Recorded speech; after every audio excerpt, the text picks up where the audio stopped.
Hello, আসসালামু আলাইকুম। আজকে সবাই খুব ভালো আছে। এখন এখন রাত 9টা বাজে, বাসে কেউ নাই। মানে আজকে হচ্ছে শুক্রবার রাত, মানে কালকে এবং আগামীকালকে ছুটির দিন জার্মানিতে।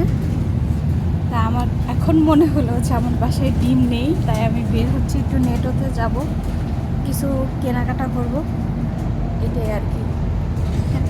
পুরো বাস খালি। এখানে নিয়ম মতো বাস আসা যাওয়া করে, যাত্রী থাকুক বা না থাকুক। আপনার খালি স্টপেজ, তারপর জায়গা যেখানে যেটা সময় মতো থামতে হবে, যাত্রী উঠুক বা না উঠুক আপনাকে দরজা খুলতে হবে অথবা অপেক্ষা করতে হবে, তারপর আবার ঠিক দরজা বন্ধ করে চলে যেতে হবে। দেখেন কতক্ষণ হলো অপেক্ষা করছে। মানে সময় মতো আপনার স্টপেজে থামতে হবেই।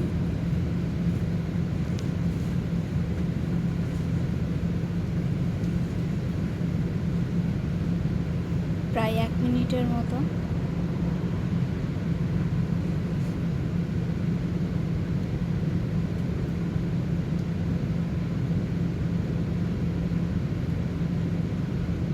প্রায় 2 মিনিটের মতো।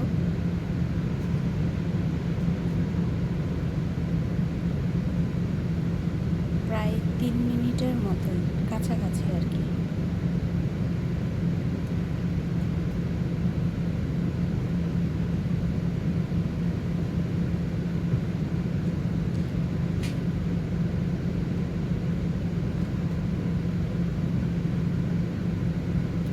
তো এখানকার যাতায়াত ব্যবস্থা খুবই ভালো, খুবই ভালো।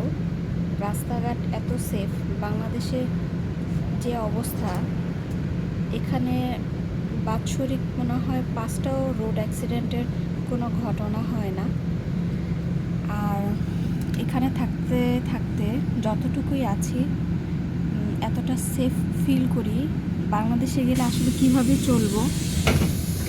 চলবো আমি নিজেও জানি না। আমার খুব ভয় লাগে। বাংলাদেশের ভিডিওগুলো যখন আসে খুবই ভয় পাই। দেখেন সব কিছু একদম সময় মতো, সময় মাফিক। তো সবাই ভালো থাকবেন, সুস্থ থাকবেন, আমার জন্য দোয়া রাখবেন। আসসালামু আলাইকুম।